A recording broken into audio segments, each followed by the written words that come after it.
Hi, and welcome to the Real World Provider. We're going to talk about running a weight loss clinic on GLP-1s and what every provider needs to know right now. Because if you're a provider right now and you're not paying attention to what's happening with GLP-1 medications, then you're going to be left behind. Now, I'm not saying that to scare you. I'm saying that because this is the single biggest shift in weight management that we've ever seen in our careers. And the landscape is changing literally month to month. So I'm Danni Owens. I'm a family nurse practitioner, and I own Slimming Grace in Kingman. And I started this practice with $500 and a whole lot of determination. And today on the Real World Provider, we're talking about running a weight loss clinic using GLP-1 medications, specifically semaglutide and tirzepatide. It's what's working, what's changed, and what you need to watch out for, and how to actually build something sustainable with these tools. So let's get into it. So let's set the stage.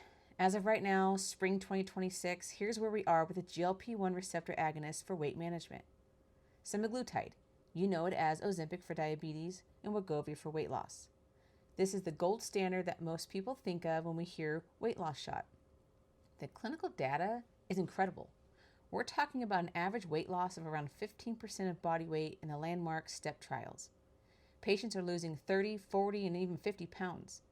And in December of 2025, the FDA approved an oral version of Wegovy, a once-daily 25 milligram pill, and that was huge. Because now you have patients who don't want injections, you can now offer them a GLP-1 in pill form that's actually FDA approved for weight management. And that changes the game for a lot of clinics. Then you have tirzepatide, brand names like Mounjaro for diabetes and Zepbound for weight loss. Tirzepatide is a dual agonist, and it hits both the GLP-1 and the GIP receptors. And honestly, the data on tirzepatide is even more impressive in some ways. The SURMOUNT trials showed an average weight loss of over 20% of body weight. We're seeing patients lose significant amounts of weight that used to be only possible with bariatric surgery. And that's not an exaggeration. Now, here's where it gets real for clinic owners. Both of these medications are expensive at retail, and we're talking over $1,000 a month without insurance. So the question every provider has been asking is, can I compound these? And the answer to that has been a roller coaster. So let's talk about the compounding, because this is the part that trips people up, and it's the part that can get you in trouble if you're not paying attention. So here's the timeline. For a while, both semaglutide and tirzepatide were on the FDA's drug shortage list. When a medication is on that list, compounding pharmacies, both 503A pharmacies, which are your traditional compounding pharmacies that fill individual prescriptions, and then there's 503B outsourcing facilities, which produce the larger batches, the ones that you can use in clinic, and they were both allowed to compound these medications legally. Then the FDA started pulling them off the shortage list. Tirzepatide came off in December of 2024. Semaglutide came off in February of 2025, and that's when things got complicated. When a drug comes off the shortage list, 503B outsourcing facilities are supposed to stop compounding them. The FDA's position is very clear on that. But what happened is that several compounding pharmacies and industry groups challenged the FDA in federal court. There were injunctions, legal battles, and a lot of confusion. As of right now, the regulatory environment is messy. Some facilities are still compounding under various legal protections, and others have stopped. So here's what you need to know as a clinic owner. Number one, if you're sourcing compounded semaglutide or tirzepatide, you need to know exactly where it's coming from. Is it a 503A pharmacy filling individual patient prescriptions, or is it a 503B facility? Because the legal standing is different for each. Number two, you need to stay on top of this. The rules are literally changing court case by court case. What was legal 6 months ago might not be legal today. And number three, document everything. Your sourcing, your pharmacy relationships, your patient consent, all of it. If there's ever a question about where your medications came from, you want a paper trail that shows that you did your due diligence. And I want to be real with you. Eli Lilly and Novo Nordisk are not playing around. They are actively pursuing legal action against compounders. This is a space where the big pharma companies have billions of dollars at stake, and they are protecting their market. And you need to be aware of that reality as a clinic owner. So let's talk about building your clinic around the GLP-1s. like the practical stuff. So let's shift gears and talk about actually running a clinic that offers these medications, because having access to the drugs is only one piece of the puzzle. First, prescribing authority. This varies state by state, and you absolutely have to know your state's rules. Some states give NPs full practice authority, meaning you can prescribe independently. Arizona, where I practice, is a full practice authority state. Other states require a collaborative agreement with a physician. Some states have specific rules about prescribing weight loss medications. Do not assume.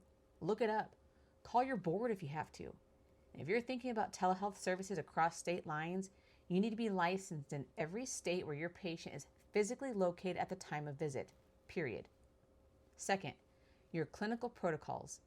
You need solid, evidence-based protocols for patient selection, dosing, titration, monitoring, and follow-up. Who qualifies? Well, the FDA indication is for adults with a BMI of 30 or greater, or 27 or greater with at least one weight-related comorbidity. But your protocols should go beyond just the BMI. You should be screening for contraindications, personal or family history of medullary thyroid carcinoma, MEN2 syndrome, and history of pancreatitis. You should have a plan for baseline labs. I'm talking metabolic panel, A1C, a lipid panel, and a thyroid panel at minimum. You need a titration schedule that makes sense and that you can adjust based on how the patient is tolerating the medication. Third, managing side effects. And this is where you earn your keep as a provider. The number one complaints with GLP-1s are GI side effects: nausea, vomiting, constipation, diarrhea. Your patients need to know what to expect before they start. And you need to know how to manage these issues so your patients don't quit. Slow titration is your best friend, and I cannot stress that enough. Rushing the dose up is the fastest way to lose a patient. I'd rather have a patient on a lower dose for an extra month or two than to have them vomiting for a week and never come back. Fourth, the business side. Let's talk money. If you're running a cash pay model, and a lot of weight loss clinics are, you need to price your services in a way that's sustainable for you and affordable for your patients. When I started Slim & Grace, I was offering semaglutide treatments for $40 a week. That's less than what most people spend at Starbucks. And that model works because it's transparent, there are no hidden fees, and the patients know exactly what they're paying. And think about your overhead, your medication costs, your time per patient, and build a model that makes sense. So let's shift to what providers get wrong, because I want to talk about some of the mistakes that I see other providers making. And I'm not saying this to be judgmental. I'm saying this because I've either made these same mistakes or I've seen colleagues go through it. So let's talk about mistake number one: treating a GLP-1 like a magic bullet. These medications are tools. Powerful tools, yes, but if you're handing a patient a prescription and saying, "See you in 3 months," then you're doing it wrong. Weight management is multifactorial. Your patient needs nutrition guidance, they need movement plans, and they need behavioral support.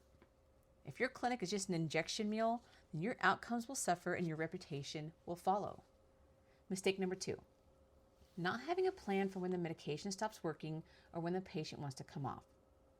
Weight regain after GLP-1 discontinuation is real.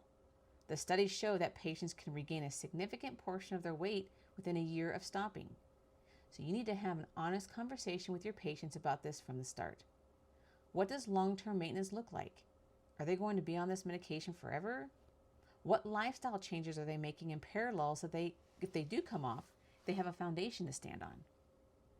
And here's mistake number three: ignoring the legal and regulatory side. I've talked to providers who are sourcing medications from overseas, who don't have proper collaborative agreements when they're required, and who are advertising claims that they can't back it up. And I get it. It's tempting to cut corners when there's so much demand. But one complaint to your board, one audit, one lawsuit, and your career is over. Protect your license.